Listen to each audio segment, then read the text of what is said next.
Hello, Samadan here, and welcome to the weekly economy wrap-up. And I'm going to talk about all the things I've been doing for gold making, as well as go through the weekly Wowhead blog and talk about all the things that the community has been doing in terms of gold making. Now we're at a very interesting time. 9.2 is just around the corner. I'm not sure exactly when it's going to get released yet, but it seems very, very imminent. So we're all doing what we can to prepare for 9.2, because that's usually when there's an influx of players coming back to the game and looking to buy things to get themselves up to speed with the latest and greatest eye levels and legendaries and whatever gear that they can get in order to be able to enjoy the game and do what they want to do. So here as gold makers, we tend to speculate on the market. You'll see people buying all sorts of different things, trying to reset markets, and it's an interesting time. And I'm looking forward to seeing what 9.2 brings. For me, I feel like it's the last chance to get into legendaries if you're going to do it, and that's what I've been doing on my own server here. If we have a look here at Samadan, just been opening some mail. I've got a few thousand here. Pact of Versatility is sold, and Pact of Critical Strike and a few Veiled Augment runes. I think people are probably resetting these in anticipation for 9.2, so I'm just selling them as and when I can get them. I don't really mind, but that's not the main focus of what I've been doing these past couple of weeks. My TSM graph will show you here. Basically, I have been spending like it's going out of fashion. So all that money I made during the Mage Tower, if we look over the last 3 months, so I made lots of money over the Mage Tower, which was really nice, so from here up to here, and now I'm effectively reinvesting that money in the next speculation, and I'm seeing what I can do in terms of legendaries on my server. I mean, my server is quite interesting in the fact that lightless silk is really, really expensive. If I do a search here, we've got lightless silk, and it's currently at 72 gold, which is actually not too bad. My smart average buy price is looking at 79 gold. Market value is 98.89, so that's really expensive compared to other servers. It's down in the sort of the 20s. So I'm having to contend with this. Obviously, being a tailor on my main, this is where my focus is. I think ideally I should really be doing leather working, as I'll get better sales on that front with respect to the legendaries, but I'm quite a way behind on that front. What I'm going to try and do, I've got dual crafting, that's maxed out for the rank 4s on both of those, but that's only 2 niches. I have a few available. Actually, I'm just going to buy these whilst I'm here. Yeah, not enough money. I only have 5,000. Okay, this is the problem. Okay, let's get rid of these and grab that, and then I'm just spending all my money. My banker has been spending like nobody's business. Okay, so I'll just buy this lightless silk whilst we're here, like that, and I'll probably have a look at that shrouded cloth, because that was quite cheap at 60 silver. I probably could do with anything under a gold on that, so I'm just going to buy this as well, just so I have it. So that's the kind of thing I've been doing, looking for it when it's cheap, and just trying to up my stock levels as much as possible. So as I said, dual crafting, that's done. That's at maxed out for both rings and necks. I haven't had any sales of the rank 6 at the moment. I'm not sure what the competition's like on my server, but the investment's done, so that's all sorted. Next thing will be tailoring.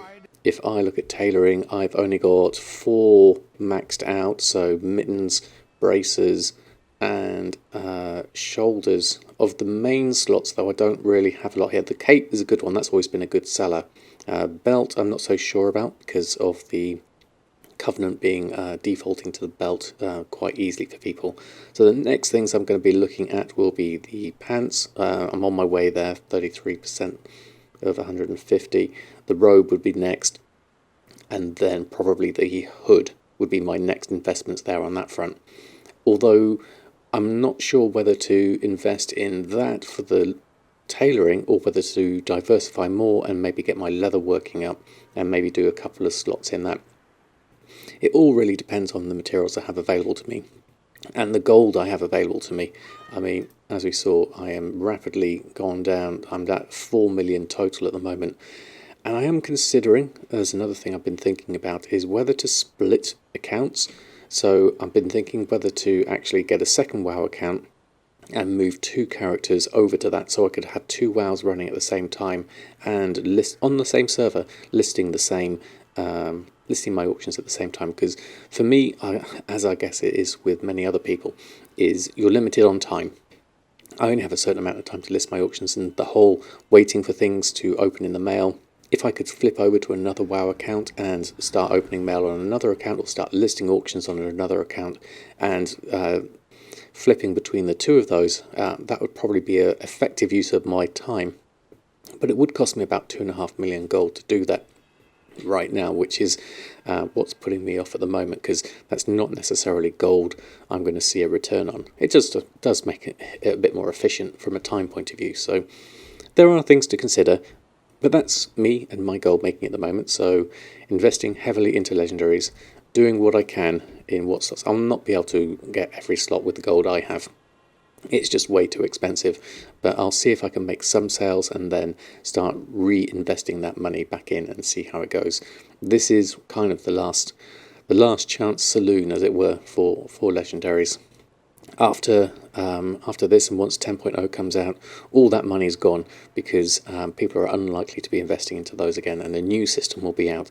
So if you are looking into it like I am, please, be aware that this could be money just lost and you'll never get it back. So it is a risk, but I'm willing to give it a go and just see what happens on my server. So let's talk about the blog and what we've got going on with the community here. So as we are, we're looking at 9.2 and what's ahead, but the first thing I'd like to talk about is mission tables. I mean, we've talked about these quite a lot already. The thing about mission tables is a really nice alternative to gold making. It's not legendaries, it's not professions, it's not farming. It's really good for those people who have lots of alts and want to maximize their use and are willing to do all the setup required. Now, Zanzibar, I'm sure you are well aware of, has been doing a lot of work on getting lots and lots of alts and making use of the mission table as much as possible. It's been his focus for many months now, and he's got a great video out this week going through the setup of a fresh alt and how to get the mission tables all set up and started. And the key thing here is he's talking about getting up to like 60-70% efficiency. So we're not talking about min-maxing it, but more about kind of looking at, okay, how many times are you going to run the mission table? It could be just a couple of times a day. Even that's quite often for some. And then how many followers would you need to get? Do you need to go to Torghast to get all the followers, or can you just make do with the ones you get through Renown? And then what to set up, what to focus on, unlocking Courtier whilst you're waiting for everything to unlock, and just the general setup in his thought process. So I really recommend going and having a look at that video. I mean, there's been a couple of other topics as well on the WoW Economy Reddit this week, which kind of tie into this.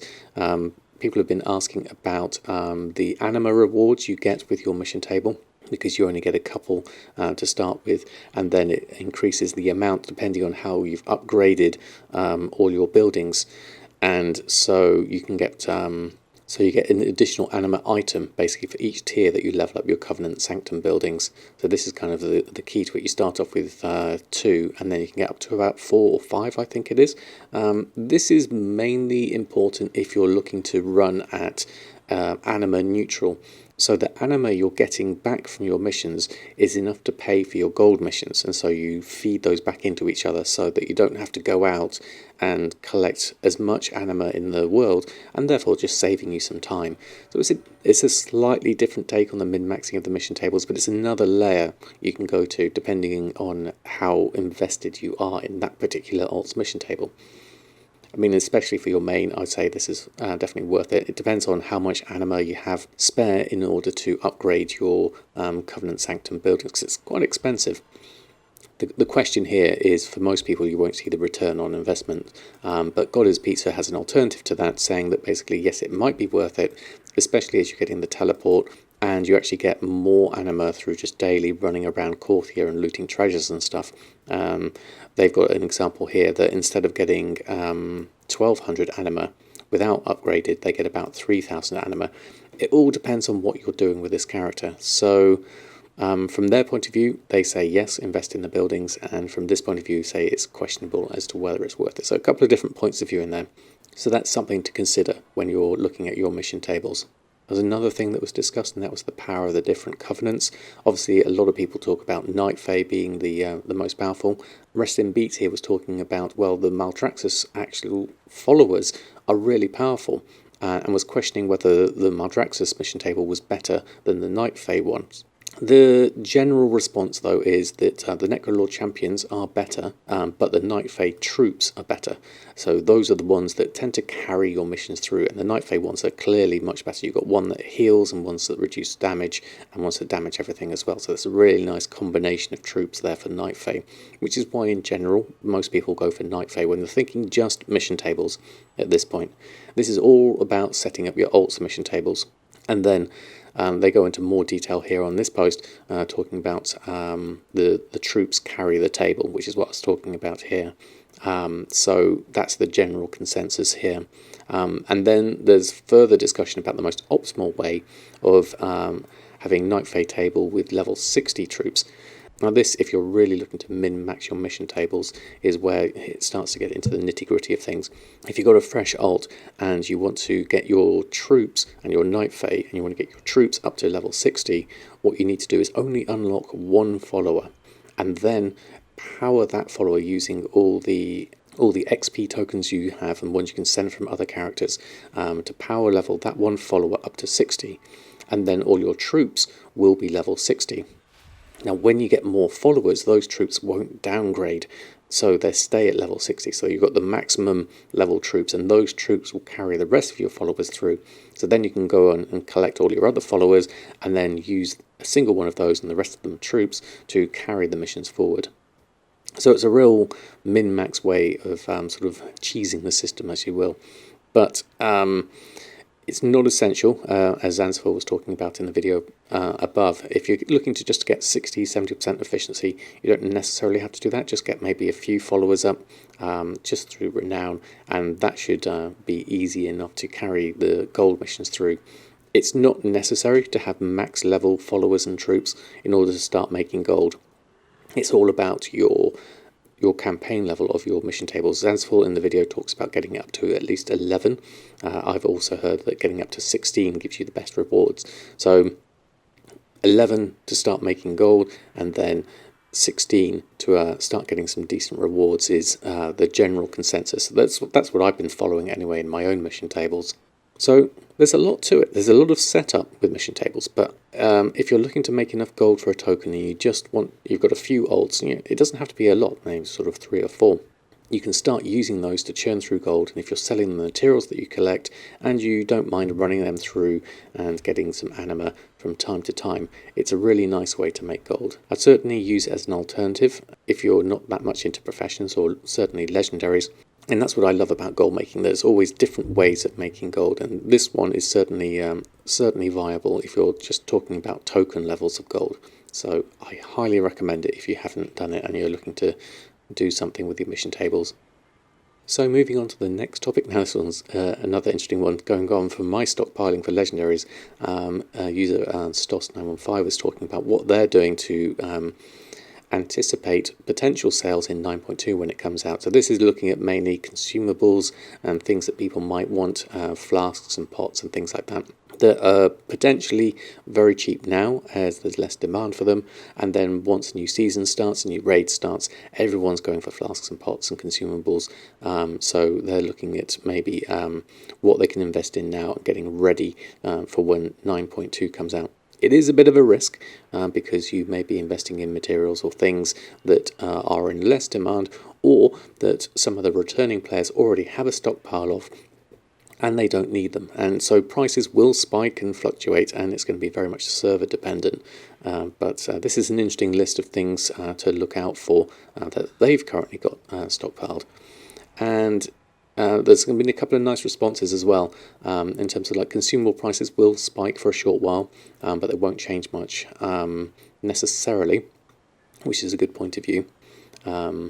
There's a new herb as well, which is something to think about, which is going to be a bottleneck for the prices for existing things.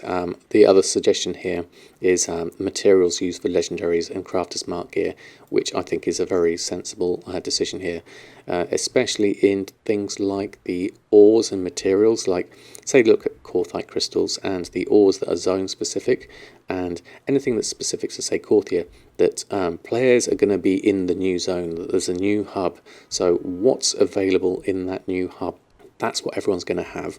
And what's only available in other areas is what's going to be in less supply, but it all depends on whether that's still in demand. So it's all about questioning and looking at, okay, what are people going to need and where are people going to be?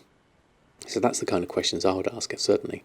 So again, so asking, be careful with the runes, between the Eternal Augment runes and massive amount of runes already on the market. Stockpiling those is not necessarily a good option. I myself, I'm just selling my runes as I can at the moment. And then here, I suggest going for cheap cloth and leather. Again, I think this is a good suggestion, certainly. And the ore as well.